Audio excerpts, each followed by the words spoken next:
1절과 2절 말씀입니다. 다 함께 이 말씀을 읽겠습니다.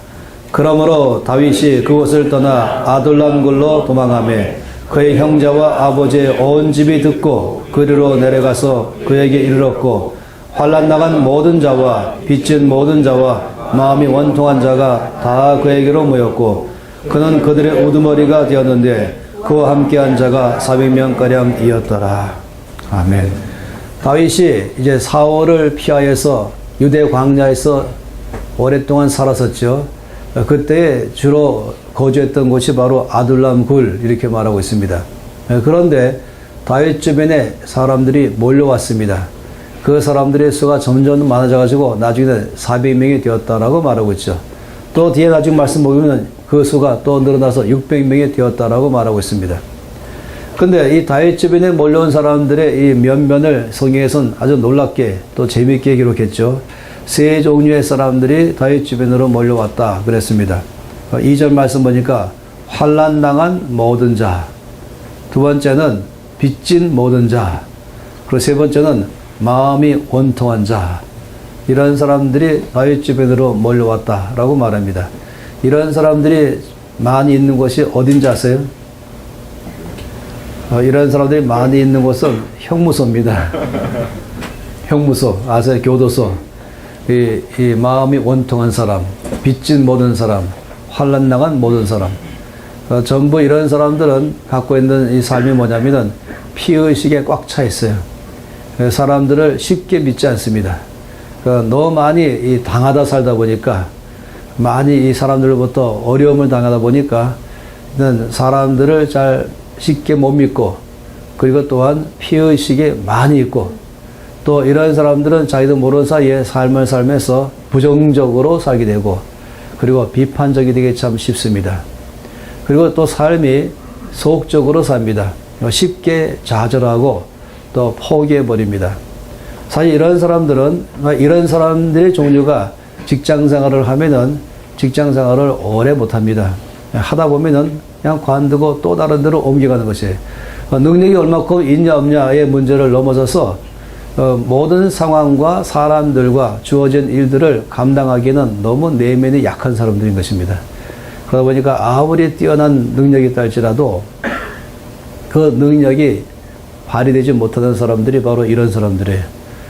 흔히 이런 사람들을 이렇게 뭐라고 말하냐면 트러블 메이커라고 말하죠. 문제를 일으키는 사람, 이렇게 말한 것입니다. 생각해 보세요. 다윗 주변에 몰려온 사람들을 다 보니까 보통 일이 아닌 것입니다. 다윗은 자기가 조금도 원하지도 않고 또 계획도 세우지 않았지만은 다윗이 한 가지 알고 있는 것이 있습니다. 그건 뭐냐면은 앞으로 왕이 될 것이라고 알고 있었습니다. 그래서 왕이 될 것을 알고 있는 다윗으로서 다윗에게 가장 지금 중요한 건 뭐겠습니까? 그것은 돈이 아니고 사람입니다. 함께 나라를 일으킬 사람, 함께 나라를 견고하게 세울 수 있는 사람들이 다윗에게는 가장 필요한 것이죠. 그런데 다윗 주변에 몰려온 사람들은 오히려 나라 안에 있으면 어려움만 주는 사람들, 이런 사람들 아니겠습니까? 이런 사람들이 다윗 주변에 지금 몰려왔다. 그리고 다윗은 이런 사람들의 우두머리가 되었다 하는 것입니다. 어느 날 다윗이 하도 이런 사람들 보다가 답답해가지고 훈련시키기로 결정했습니다. 그래서 최초에 이 제자훈련학교를 이 400명 학생을 데리고 아주 거대한 학교를 열었죠. 그리고 교실 이 뒤쪽에다가는 게시판을 놓고 거기다가는 가이드라인을 쭉 줬습니다. 그러면서 이 결석하는 사람들에 대해서 어떻게 하겠다. 결석 3번이면 결석 3번은 끝나는 거죠. 또 지각 몇 번, 또 그 다음에는 뭐가 있겠습니까? 또 싸우는 사람, 도둑질하는 사람 시작해서 여러 가지의 규칙들을 쭉 놓고 이제 훈련을 시작했습니다. 이 규칙을 놓은 제일 큰 이유는 잘 따라오면서 자기 자신을 절제하고 훈련해서 제자의 삶을 살기를 바라는 마음에서 그런 것이죠. 거기는 이제 이 징벌이 따라오잖아요.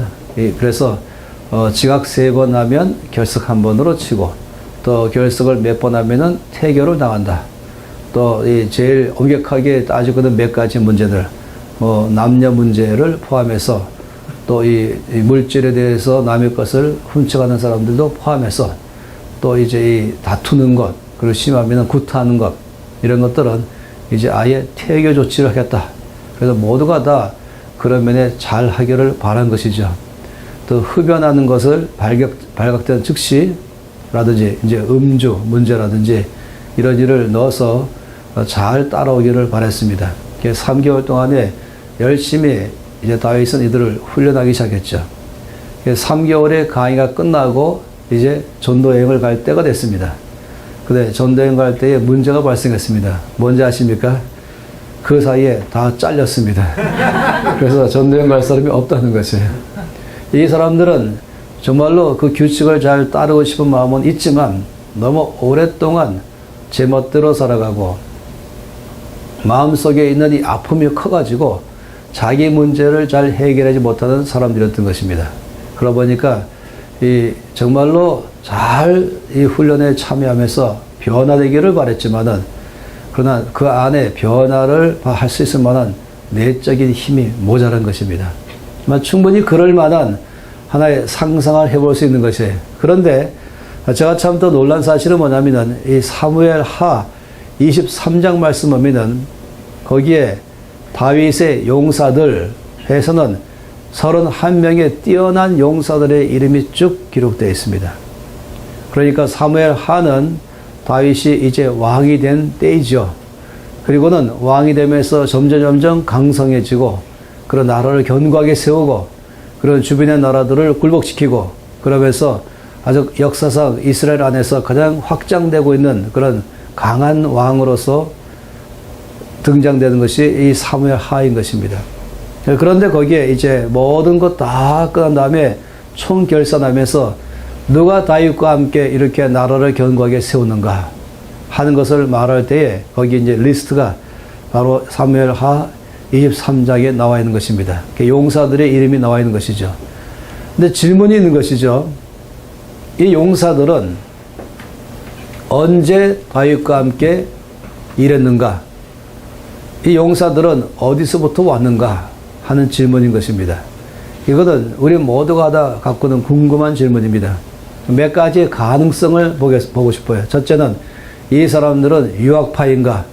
이 사울 왕의 잘못된 지도력 아래서 더 이상 일할 수 없다고 판단 내리고 잠시 외국에 나가서 공부하고 이 칼을 갈겠다 해서 이제 다윗이 왕이 된 소식을 듣고 나서 유학 갔던 모든 길을 젓고 나라를 세우기 위해서 몰려온 사람들인가? 또 한 사람들은 혹시 망명객인가? 이 사울 왕의 핍박 가운데에 해변에 쫓겨났던 사람들이 돌아온 사람들인가? 또 한 가지는 전향자들인가? 이 사울 왕국이 있었지만은 다윗이 왕이 되면서 이제 다윗을 새로운 왕으로 섬기는 사람들로 왔는가 하는 것입니다. 근데 여러분 보시면은 사무엘 하 23장에 나와 있는 이들의 명단을 쭉 살펴보면은 그런 사람들은 극히 드뭅니다. 대부분은 어디서 왔냐면은 아둘람 굴에서 왔습니다. 이들은 이전에는 환난 당한 자, 빚진 자, 마음이 원통한 자들이었습니다. 그런데 이들이 용사가 된 것입니다. 자기 문제 하나 제대로 잘 처리하지 못하는 사람들, 어디 가든지 오히려 문제만 일으키던 사람들, 자기 삶을 열심히 살 마음은 있지만은 그러나 조금만 자기에게 벅찬 상대, 벅찬 환경을 만나면은 극복하기 어려운 사람들, 이런 사람들이었는데 이 사람들이 바뀐 것이에요. 오히려 나라를 견고하게 세우는 용사들로 바뀐 것입니다. 이건 참으로 흥미있는 일 아니겠습니까? 어떻게 이런 일이 발생했는가 하는 것입니다. 왜 성경이 이렇게 아주 명확하게 이런 리스트를 주면서 이런 사람들이 왔었다. 또 이와 같이 용사들이 되었다. 그건 우리에게 뭘 말씀하십니까? 마치 빌레몬서를 연상케 하는 것 아니겠습니까? 바울이 로마 감옥에 있을 때에 여러 사람을 만나게 되면서 양육을 했죠. 그 중에 한 사람이 바로 오네시모입니다. 이 사람은 이전에 이 신분 자체가 노예잖아요. 도망자 노예죠. 그 주인은 빌레몬입니다. 그리고 빌레몬에게 이 심각한 타격을 입힌 사람. 제가 보기에는 말씀 속에 보니까 아마 재정적인 타격도 굉장히 컸던 것 같아요. 그런 도망가 버렸죠. 그리고는 어떻게 하다가 이제 로마까지 가서 바울을 만나게 되고 바울은 이를 양육했습니다. 그런 다음에 바울은 이 오네시모가 자기 주임과 화해를 해야겠다라고 생각했습니다. 그래서 편지를 썼죠. 바로 오네시모의 주인인 빌레몬에게 편지 썼습니다. 그 편지의 내용은 뭐냐면은 이제 이 오네시모를 받아주라. 그리고 그가 이제 예수를 믿었기 때문에 그가 노예의 시몬이지만은 형제로 받아주라. 나를 대하는 것처럼 그를 받아주라. 혹시 그가 너에게 재정적인 손실을 입힌 것이 있다면 그건 나에게로 돌려라. 내가 대신 갚아주겠다. 이런 내용들이 바로 이 빌레몬서의 내용인 것입니다. 그러면서 거기서 이렇게 말했죠. 이 오네시모는 이전에는 너에게 무익한 사람이었지만 이제는 나와 너에게 유익한 사람이 되었다. 이렇게 말한 것입니다. 그러니까 오네시모의 과거는 오히려 사람에게 해를 입히고 무익한 사람이었지만은 그러나 이제 그는 유익한 사람으로 바뀌었다. 이렇게 말하는 것입니다. 그러면서 그 편지를 빌레몬에게 보낼 때 누구의 손에 들려서 보냈습니까? 놀랍게도 오네시모의 손에 들려서 보냈습니다. 그러면서 오네시모가 다시금 이제 화해하는 장면이 예상할 수 있는 것이죠. 이 초대교회를 지나가면서 이제 교부시들을 가면서 유명한 교부 한 사람은 편지를 썼을 때에 그 편지 안에 에베소에 있는 감독에 대해서 칭찬하는 편지를 썼습니다. 그가 얼마나 성품이 고매한지, 얼마나 믿음이 놀라운지, 얼마나 놀라운 지도력을 발휘하면서 많은 교회를 힘있게 하는지를 적었고 그 사람의 이름은 오네시모다 라고 말했습니다. 그는 이 초대교회의 가장 중심되는 에베소 지역의 감독으로서 주를 섬겼다라고 말한 것입니다. 이건 정말 아름다운 이야기인 것이죠. 여기는 변화가 일어난 것입니다. 한 사람의 생애에 변화가 일어나는 것.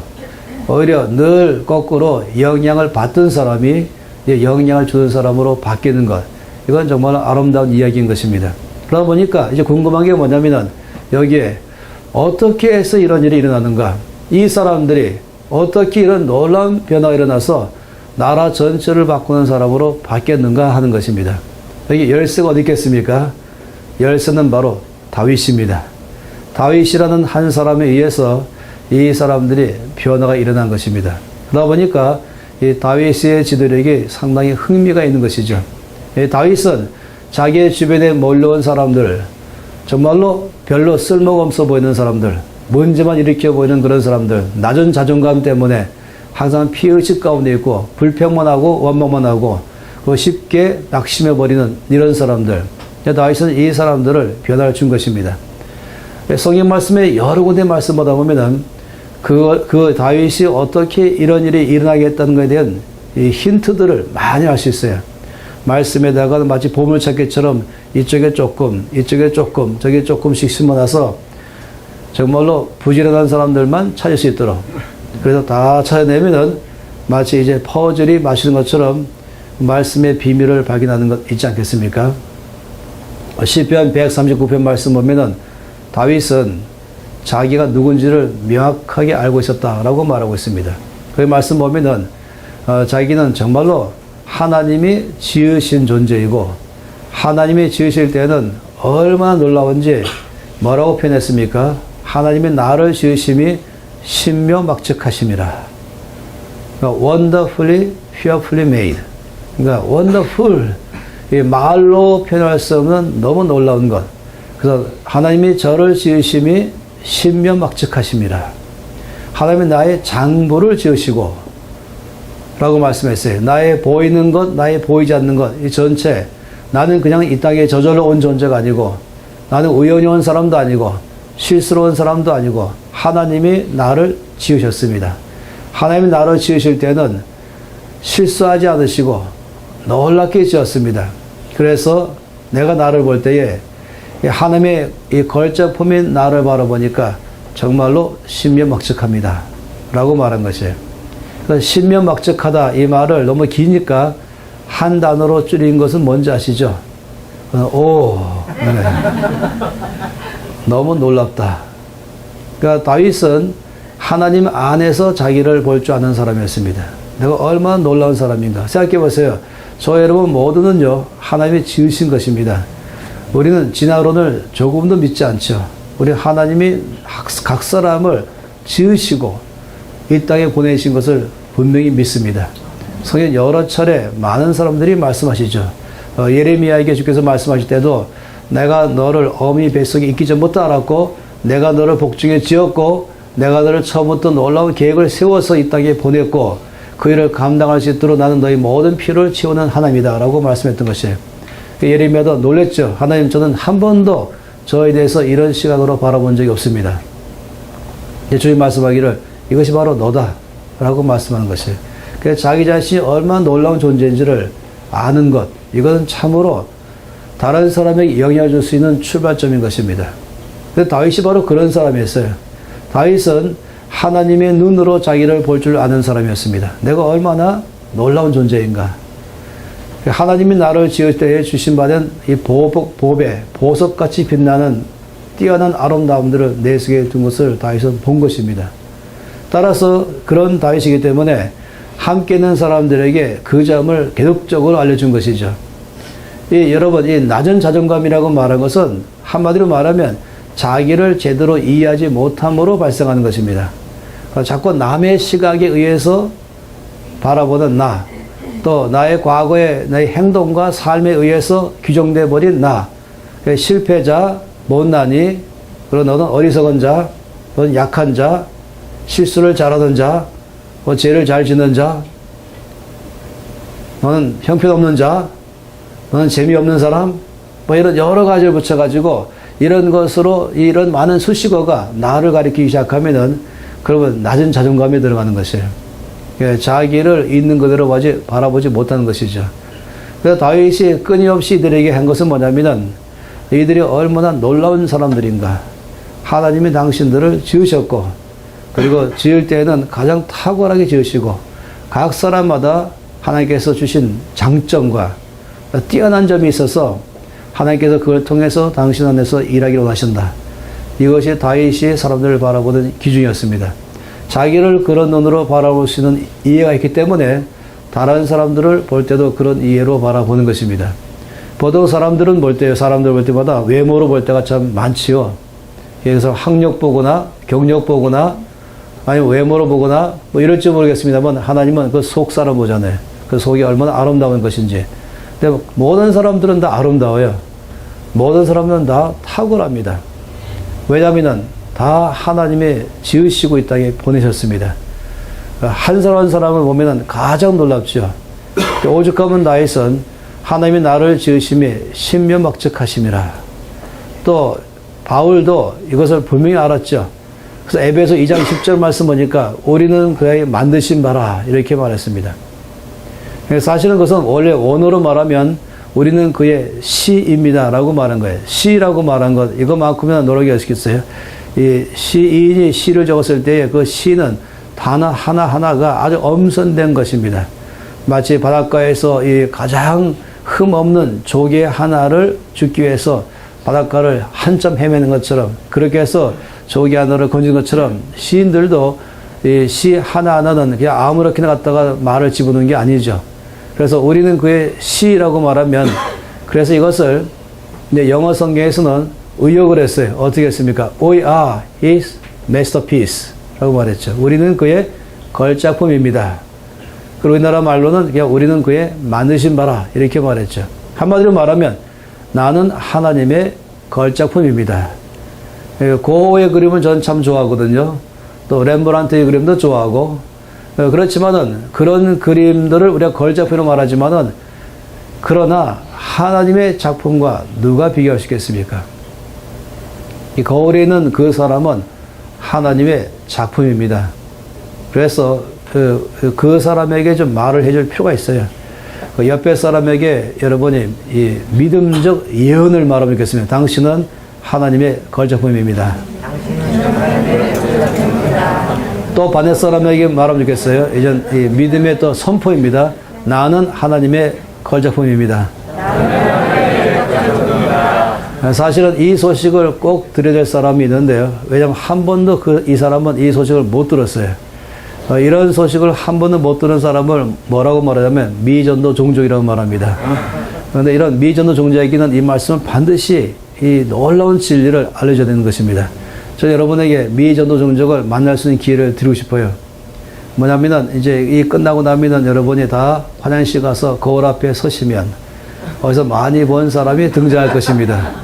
그 사람이 미전도 종족이 될 가능성이 많습니다. 그냥 그 사람 보고 여러분이 이렇게 말해보세요. 당신은 하나님의 걸작품입니다. 말했는데 그 사람이 무표적이라면, 한 번도 못 들어본 말을 하니까 반응이 없다면 그 사람 분명히 미전도 종족입니다. 아시죠? 그러면 그 사람을 복음하는 데 집중적으로 하십시오. 아침에, 점심에, 저녁에 계속적으로 당신은 하나님의 걸작품입니다. 그 사람이 아무리 완악하고 강팍해도요, 한 달 내로 바뀌어요. 근데 말에 거울에 있는 그 사람 보고 당신은 하나님의 걸작품이면 말하는데 벌써 얼굴에서 빛이 나고 눈이 반짝거리면서 아멘! 한다면 그 사람은 전도된 종족입니다. 이 자기 자신의 아름다움을 말씀 안에서 알고 믿고 살아가는 사람은 내면에서부터 빛이 나옵니다. 그리고 이 내면에 나온 빛은 제일 먼저 눈에서 나오게 되고 그 다음에 얼굴에서 나옵니다. 그리고 삶에서 나오죠. 그런 사람은 걸어갈 때는 보면은 아주 활기가 있어요. 그렇다고 무슨 근육이 많은 거다 이걸 말하는 게 아니에요. 목소리 큰 걸 말하는 게 아니라 활기 있는 사람. 그 사람이 사무실 들어오면은 모두가 이제 뭔가 빛이 들어온다. 뭔가 기쁨이 온다. 하는 그런 경우. 그 사람만 있으면 기분이 좋은. 왜냐하면 자기 자신이 얼마나 놀라운 존재인지를 알기 때문에 그 안에서부터 이것이 바깥으로 나와서 얼굴에서 웃음이 있고 눈에는 소망으로 눈에 빛이 빛나는 것입니다. 근데 어떤 얼굴을 딱 보고 있으면은 세상 모든 근심은 나 혼자 짊어진 사람처럼 웃음도 없고, 그리고 이 얼굴만 보면 대부분 알잖아요. 그런 얼굴이 점점 쌓이고 쌓여서 40살쯤 되면은 이제 굳어버리죠. 그래서 40살 넘으면은 얼굴에 책임을 져야 된다는 말이 그 말인 것입니다. 아무리 화장으로 커버해도 이 눈에 갖고 있는 눈 속에 있는 빛을 커버 못하는 것이에요. 그래서 여러분 결정하십시오. 거울에 있는 그 사람만 바뀌면 세상은 끝납니다. 여러분은 아무 문제 없지만 거울에 있는 그 사람 말하는 것이에요. 할렐루야. 옆에 사람 보고 좀 말씀하세요. 당신은 하나님의 걸작품입니다. 나는 하나님의 걸작품입니다. 자기 자신을 주님의 눈으로 바라보시는 것만큼 귀한 것은 없습니다. 저는 이것을 보통 이렇게 말해요. 이 콜럼버스의 신대륙 발견만큼 이것은 위대한 발견이다. 나 자신을 발견하는 것이죠. 최근에 이제 하버드 대학에서 계속적으로 말했던 논문은 이 사람에게 약점보다 강점 중심으로 살아갈 때 훨씬 성공할 확률이 많다. 이것 때문에 이제 몇 년 동안의 일이 아주 놀랍게 전파되면서 최근에는 나의 발견, 그리고 강점 혁명까지 지금 말하는 일이 있는 것이에요. 그치? 읽어보셨죠? 읽어보셨나요? 책 속에 살지만 책을 안 읽는. 그러니까 유이촌 속에 무이촌 이런 말 있잖아요. 의사의 집 가정들은 의사가 없다. 그래서 유이촌 속에 무이촌 속에 책은 사방에 둘러싸여 있지만 책을 안 읽는 그런 일은 없겠죠. 설마 아니 그런 놀라운 기적이 어디 있겠습니까? 근데 이때에 무슨 말씀을 하시는가를 아는 건 책을 보면 알 수 있는 것이에요. 하나님의 트렌드를 알 수 있는 것이죠. 저는 책을 늘 출판할 때 저희가 갖고 있는 비전은 이 가이드를 주고 싶은 거예요. 트렌드를. 지금 이때에 하나님이 이 시대에 무슨 일을 하고 계시는가, 또 무슨 일을 하기를 원하시는가. 이것이 이 책의 뛰어난 점이 이미 다 알고 있는 것을 말하는 것이 아니라 하나님이 하고 있는 일, 하나님이 하시고자 하는 일, 여기에 우리가 쓰임받는다는 것이 참 놀라운 거 아니겠어요? 방향성을 설정해 주는 것, 선장 역할하는 것, 이것이 참으로 우리가 갖고는 위대성인 것이죠. 여러분이 하는 일은 짱이 아닌 것입니다. 근데 어쨌든 제일 먼저 알아야 될 것은 나 자신인 것이에요. 내가 얼마나 놀라운 존재인지. 다윗은 이것을 충분히 아는 사람이었습니다. 그러다 보니까 다윗 주변에 몰려온 이 사람들에게 갖고 있는 제일 큰 문제는 딴 게 아니라 자기 안에 있는 보배를 볼 수 없다는 것입니다.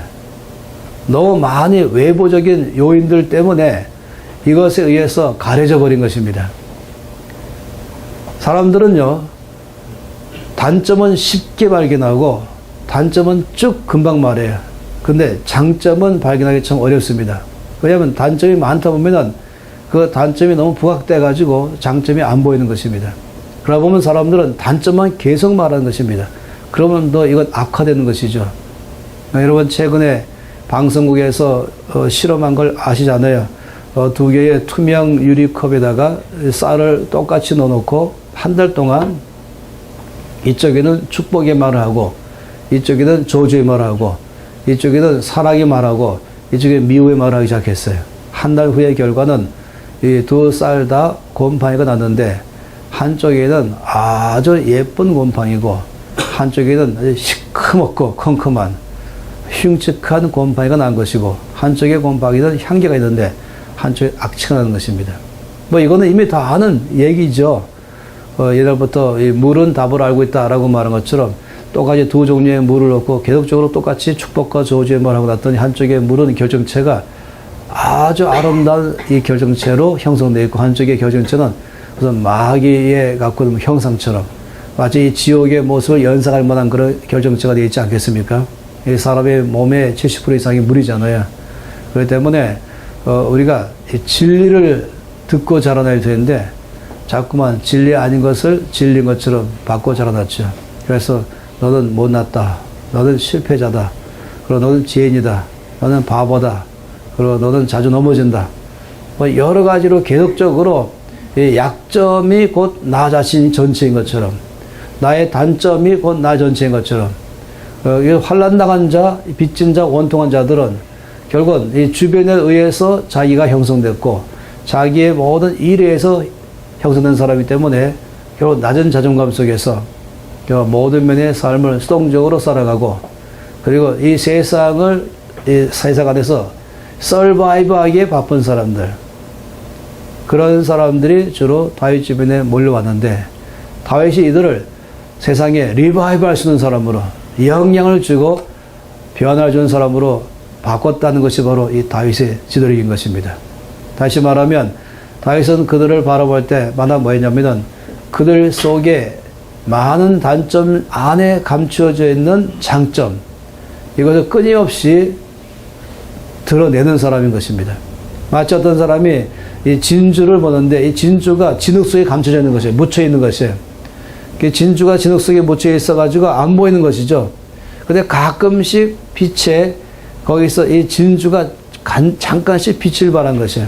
사람들은 진흙만 보는 것이죠. 그런데 어떤 사람은 그 진흙을 걷어내고 그 안에 묻혀져 있는 진주를 꺼내고 그리고 모든 진흙을 다 닦아내고 그리고 그 진주를 빛나게 만들어서는 가장 좋은 자리에다가 이렇게 잘 비치해 둘 수 있는 것. 바로 이런 것. 이것이 바로 다윗의 입장인 것입니다. 다윗은 분명히 아는 것은 각 사람들은 하나님이 지으셨다. 하나님이 지으실 때는 사명을 따라 지으시고 그 사명을 감당할 수 있는 모든 강점들을 그걸 흔히 많이 말하여 재능이라고 말하기도 하고 이걸 성령에 의해서 일어날 때는 은사라고 말하기도 하는 것. 다 있는 것이 누구나 다 있는 것입니다. 그런데 너무 많은 단점에 덮여가지고 이것이 남도 못 보고 자기도 못 보는 삶을 살아가는 것. 이거 참 어려운 것이죠. 근데 리더 역할은 뭐냐면은 그 단점을 보고서 그 단점 바꿔라 이렇게 말하는 게 리더 역할이 아니라 그 안에 감춰져 있는 이 강점, 장점들을 드러내게 하고 이것이 빛나도록 쓰임받게 해주는 것. 이것이 바로 리더가 할 일인 것입니다. 갤럽에서 조사한 것이 뭐냐면은 단점을 극복해서 성공하는 확률과 단점이 많이 있음에도 불구하고 그 안에 이 강점을 중심으로 일했을 때 성공 확률을 말할 때 어떻게 말하는지 아세요? 1대 16이라고 말했습니다. 1대 16. 그러니까 단점을 극복하고 성공할 확률 1이라고 말하면은 이 단점을 있다 할지라도 그것 중심으로 하지 않고 그 안에 있는 강점을 중심으로 일했을 때의 성공 확률을 16이라고 말한 것이죠. 이건 어떻게인지 아시죠? 1대 16은 100대 1600인 것입니다. 이거 작은 일이 아니에요. 1대 2만 돼도 놀라운 것인데 1대 3만 돼도 놀라운 것인데 1대 16은 그 절대적인 우위를 갖고 있는 것입니다. 자기 자신도 마찬가지고 또 다른 사람을 대하는 팀장이나 리더로서 또는 언니나 형으로서 이 사람들을 대할 때 중요한 것은 뭐냐면은 그 사람들 안에 있는 이 강점을 보는 눈이 필요한 것이고, 그리고 그 강점을 자꾸만 얘기해 주는 게 필요하고, 그래서 그것이 드러나도록 해서 도와주는 것, 이게 가장 좋은 리더 아니겠습니까? 다윗은 바로 그런 면에서 탁월한 사람이었다라고 말한 것입니다. 자, 오늘 하루는 마음속에 그림이 떠오르는데요. 이 400명의 사람들이 쫙 앉아 있는 거예요. 환난 당한 자, 빚진 자, 원통한 자. 웃지도 않고 다 심각하고 시무룩하고 맥이 없고, 그리고 뭐 살 만한 소망이 없어 보이는 그런 분위기 아니겠습니까? 그런데 그 옆에는 이제 그 전체의 두목 다윗이 이제 악기를 타는 장면이 나오는 것입니다. 그래서 그 장면이 떠오르다가 이제 다윗을 클로즈업 해보니까 그 안에 다윗이 아니고 예수 그리스도의 모습을 발견하는 것이에요. 400명을 쫙 보다 보니까 거기에 저도 앉아 있더라고요. 그걸 봤죠. 그런데 이 다윗이 그들에게 삶의 변화를 줘서 용서로 바꾼 것처럼 바로 예수 그리스도께서 나의 삶에 계속적으로 격려하고 계속적으로 위로하고 계속적으로 소망을 불어넣어주며 계속해서 내 안에 이미 하나님이 주신 바 된 그 보배 같은 아름다움이 뭔지를 계속적으로 말씀하시고 이것이 드러나도록 하게 하셔서 결국은 하나님께서 저를 쓰게 하시는 것이죠. 얼마나 놀랍습니까? 중국에 어느 한 비치 세공가에 대한 이야기가 있습니다. 이 비치 세공가에게 커다란 비치가 헐값으로 팔려왔어요. 왜 그러냐면은 이 비치가 흠이 쫙 파있는 거예요. 흠이 약간만 나도 값이 뚝 떨어지는데 흠이 쫙 파있으니까 뭐 그냥 엄청난 헐값으로 왔습니다.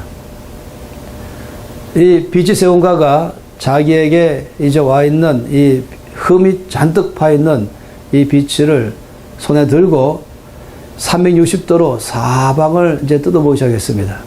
그런 다음에 이 사람은 이 비치를 다시 깎기 시작했습니다. 그런 다음에 팔 때는요, 어마어마하게 비싼 값으로 팔았습니다. 어떻게 된지 아십니까? 이 사람은 이 비치를 볼 때에, 야, 다 좋은데 이 흠이 문제네. 와, 참 아깝다. 이 흠 때문에 아깝다. 이 흠을 어떻게 하면 감출 수 있을까? 뭐 이러고 있으면요, 이 끝이 안 나, 해답이. 근데 이 사람은 이걸 딱 보면서 이 흠을 감추지 말고 이 흠을 그대로 놔두면서 오히려 이것을 기준점으로 잡고 다시 각도를 정교하게 내가지고 깎아보자 했던 것입니다. 그랬더니 그 흠이 오히려 이 빛으로 하여금 가장 놀라운 많은 각도로 만들어서 사방에서 빛을 볼 때마다 색깔이 다르게 하는 놀라운 빛으로 바뀌어버린 것입니다. 그러니 비싼 값에 팔릴 수밖에 없는 것이에요. 전 이 실화 이야기를 볼 때마다 하나님의 손을 발견하는 것입니다. 하나님의 손에 들려지면 그 단점은 오히려 하나님이 놀랍게 역사할 수 있는 강점으로도 바뀔 수가 있는 것입니다. 제가 만난 여러 사람들 보게 되면은 놀랍게 쓰임받는 사람들 가운데 상당히 많은 경우에는 그 심각한 타격을 입었던 것이 오히려 이것 가운데 주께서 깊이 만나주심으로 그것이 오히려 주께서 놀랍게 쓰실 수 있는 출발점이 되게 한 것이 많이 있죠. 아주 심하게 마음의 아픔과 열등감과 그런 상처 가운데 있는 사람은 주님이 큰 치료받고 난 다음에는 다른 사람들의 마음을 치유할 수 있는 내적 치유자로 된 사람들도 얼마나 많이 있습니까? 하나님의 역사인 것입니다. 하나님께서 우리를 대하실 때에 늘 우리 안에 있는 그 아름다움, 또 우리 안에 있는 아픔을 오히려 치료하셔서 더 크게 역사할 수 있는 그런 하나님이신 거죠. 다윗이 시편의 84편에 말하기를 하나님께서 우리에게 은혜 주시는데 이 눈물 골짜기로 많은 샘에 거론되게 하신다 라고 말씀하십니다. 오히려 이런 눈물이 얼마나 많이 흘렸으면은 이 골짜기로 내가 흘러갈 것인가, 얼마나 고통이 많이 있고 어려움이 많이 있으면, 그러나 오히려 이것을 하나님께서는 많은 이 축복의 샘의 근원으로 바꾸시는 하나님이시다 라고 말한 것입니다. 호세아서 2장 말씀 보게 되면 이 아골 골짜기를 말씀할 때 이 아골 골짜기를 소망의 문으로 삼으셨다. 여러분, 이 아골 골짜기예요. 쭉 있는 골짜기인데 이 아골 골짜기는 뜻이 뭡니까? 그것은 슬픔의 골짜기. 그것은 고통의 골짜기. 그런데 그 골짜기가 들어갔더니 오히려 하나님 말씀하기를 내가 소망의 문으로 삼았다. 그러니까 골짜기로 들어갔더니 절망이 아니라 거기 가보니까 소망의 출발점인 것입니다. 이것이 우리 하나님의 놀라운 역사이죠. 다윗은 그런 면에서 주 앞에 참으로 지도력을 발휘한 사람인 것입니다. 우리가 이 사람들을 바라볼 때마다 늘 사람들 안에 있는 그 아름다운 점, 뛰어난 점을 보는 방법이 좀 필요한 것입니다. 성경 말씀 안에 볼 때요, 저는 이런 다윗의 지도력을 전체 크게 뭐라고 말하고 싶으냐면 긍휼을 베풀 줄 아는 사람이다. 이 긍휼이란 단어인 것인데 이 긍휼이란 단어가 상당히 포괄적이고 그리고 굉장히 놀라운 것이고요. 그리고 정말로 다른 사람들에게 영향을 주는 사람이라면 두 사람 이상이 모이는 그런 관계 속에 있다면 거기에서 영향을 주는 사람으로 살 수 있는 비결은 긍휼을 베푸는 사람이 되는 것입니다. 긍휼의 사람이 되는 것입니다. 야고보서 2장 13절 말씀을 함께 보겠습니다.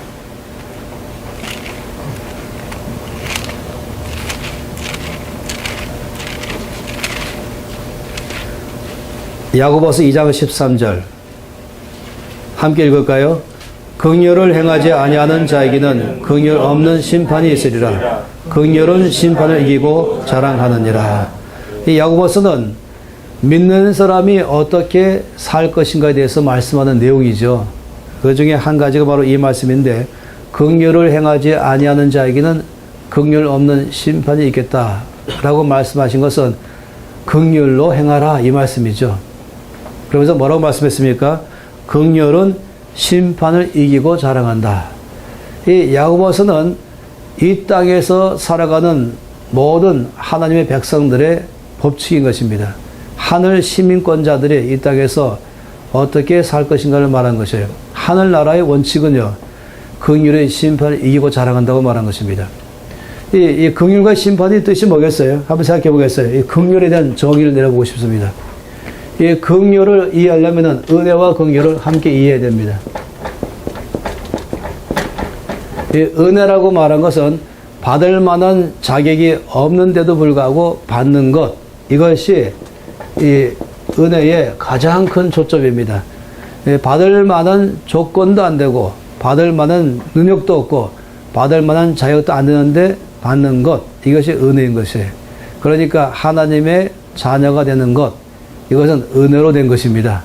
그건 돈으로도 살 수가 없는 것이고 그리고 권력으로도 살 수가 없는 것이죠. 내가 아무리 많은 선한 행위를 했다고 해서 이것으로 하나님의 자녀가 되는 것이 아니라 이것은 하나님께서 우리에게 자녀되게 해주신 것, 은혜인 것입니다. 영원한 생명을 얻는 것, 이것 또한 은혜인 것입니다. 이런 것들은 다 은혜다라고 말한 것입니다.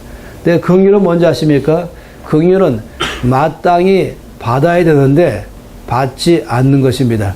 이건 받지 않는 것에 더 초점이 있어요.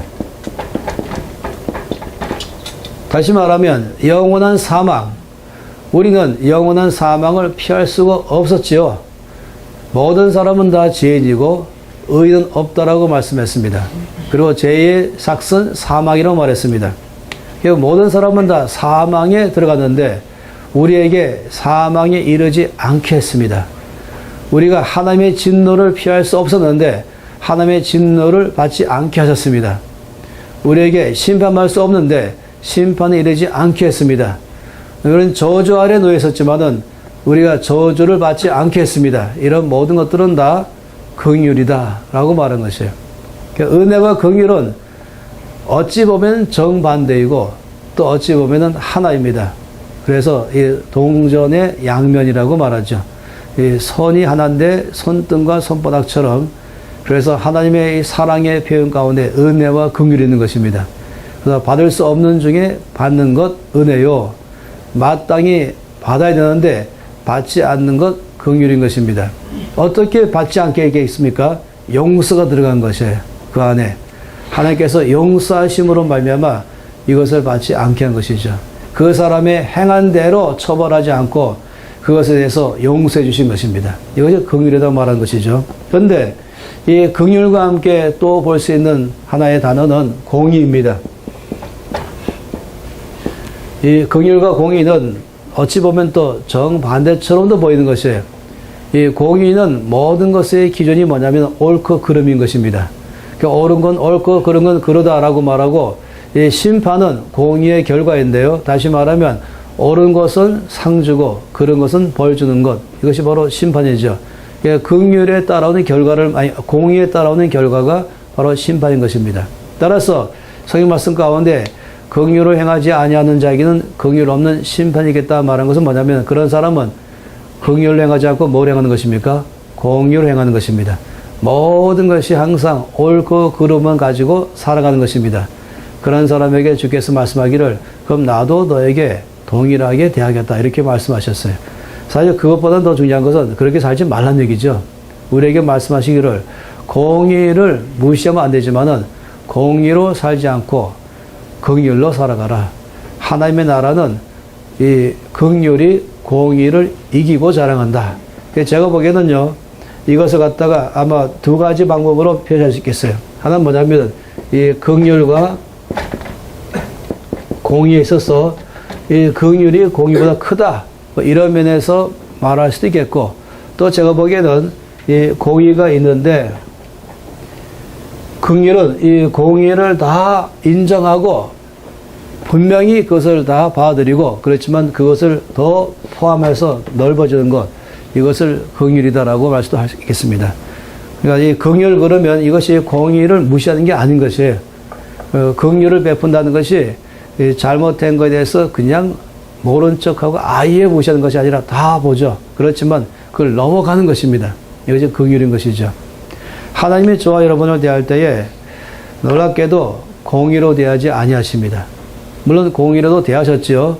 그러나 여기서 우리 대하실 때에 긍휼로 대하셨습니다. 예를 들어 말하면은 시편 130편 말씀에 다윗이 뭐라고 말하냐면은 주께서 만일에 죄악을 감찰하신다면 누가 주 앞에 설 수 있겠습니까? 아무도 주 앞에 설 수 있는 자격이 없습니다.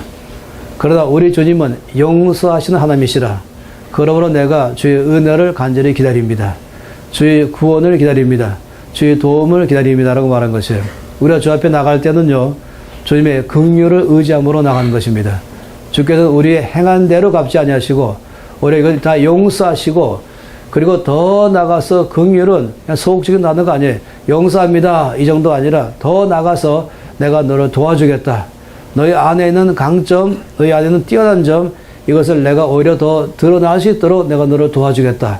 이걸 포함하는 아주 적극적인 행동인 것입니다. 그냥 참겠다, 그냥 기다리겠다 이 정도가 아니라 더 나가서 내가 너를 도와줬어. 너로 하여금 일어설 수 있도록 하겠다. 이렇게 말한 것입니다. 마치 위로하다라는 말 자체도 또 그런 것 아니겠어요? 위로하다라는 말에 대한 영어가 보면 이 영어가 좀 재밌습니다. 왜냐하면 여기 보면 comfort라고 말하잖아요. 이것이 위로하다라는 단어 아니겠습니까? 이 comfort는 두 개의 단어가 합쳐서 된 것입니다. 하나는 come이라는 접두사, 그리고 fort라는 명사이죠. 또는 동사. 여러분, fort는 아시잖아요. 그것은 요새, 산성입니다. 근데 그 앞에 이 come, com 또는 con 붙이면 어떻게 나오는지 아시죠? 이 뒤에 것을 강화시키는 것입니다. 그래서 뭐 complete, concrete 이렇게 하시죠. comfort로 말하면은, 다시 말하면 이 위로하다라는 뜻은 뭐냐면 요새를 더 강화시키다, 진지를 더 견고하게 구축하다, 이런 것입니다. 그래서 우리의 삶 가운데 주께서 오셔서 나의 삶을 연약한 것을 주께서 강하게 바꾸시고 내 안에 있는 강점들은 더 드러나게 하시면서 이 일을 힘있게 견고하게 그를 통해서 일할 수 있도록 역사하시는 것, 이런 걸 다 합쳐서 우리가 위로하다라고 말하는데요. 하나님의 긍휼이라고 말할 때는 긍휼 속에는 용서함, 오래 참음, 기다림, 더 나가서 위로하는 것, 도와주는 것, 그를 갖다가 이 안에 있는 아름다움을 다 드러나게 해주는 것, 거기 안에는 사랑도 포함하고 인내도 포함하고, 그렇지만 그 사람을 도와주는 적극적인 행동을 포함하는 아주 큰 포괄적인 단어가 바로 긍휼인 것입니다. 그러니까 이 다윗이 그와 함께 있는 사람들을 대해서 이들의 삶에 큰 변화를 일으켰던 그 가장 놀라운 것은 바로 다윗의 긍휼인 것입니다. 그들을 대할 때 갖고는 놀라운 점인 것이죠. 하나님께서 저와 여러분을 대할 때 긍휼로 대하시는 것이에요. 기다려주고 또 기회를 주고 또 믿어주고 그리고 또 소망을 불어넣어주고 또 위로해주고 함께 옆에 계시면서 끊임없이 내가 너를 도와주겠다. 너는 참으로 이러이러한 면에서 탁월하다. 내가 너의 그런 놀라운 점을 드러날 수 있도록 너를 도와주겠다. 하면서 내 옆에서 서 계시면서 끊임없이 나를 용서해 주시고 또 나를 또 기다려 주시고 또 나에 대해서 기대감을 계속 불어넣어 주시고 그리고 나를 또 신뢰해 주시고 그리고 나에게 힘을 주시는 것. 이건 전부 다가 긍휼의 성품인 것입니다. 아마 주변의 사람들이 다윗에게 말하기를 나는 안 됩니다. 나는 할 수 없습니다. 자기의 단점과 자기 갖고는 연약한 점에 매여가지고 자기 스스로도 포기하고자 할 때 다윗은 말하기를 나는 절대로 너를 포기하지 않는다. 너는 참으로 존귀한 사람이다. 네 안에는 이 보배 같은 이러이러한 점이 있지 않냐? 너는 할 수 있다. 내가 너를 도와주겠다. 라고 말한 것입니다. 신명기 31장 8절 말씀에 보면은 주님 말씀하기를 나는 절대로 너를 떠나지 아니하리라. 나는 절대로 너를 버리지 아니하리라. 라고 말씀했죠. 또 이사야 41장 10절 말씀 보면은 두려워하지 말라. 내가 너와 함께함이니라. 놀라지 말라. 내가 너의 하나님이 됨이라. 내가 너를 도와주리라. 참으로 도와주리라. 나의 의로운 오른손으로 너를 붙들리라. 이것은 바로 주님의 긍휼의 모습인 것입니다. 제가 주 앞에 나갈 때마다 주님 저에게 말씀하시기를 이사야 49장 5절 말씀을 반복적으로 저에게 기억나게 하셨어요. 그 말씀 보면은 나는 여호와의 보시기에 존귀한 자라. 하나님이 나의 힘이 되셨도다. 이 말씀하신 것이에요. 하나님 왜 이 말씀을 제가 기억나게 해주십니까? 주님 말씀하기에 이것이 바로 너를 향한 내 마음이다. 너는 내가 보기에 존귀한 자이다.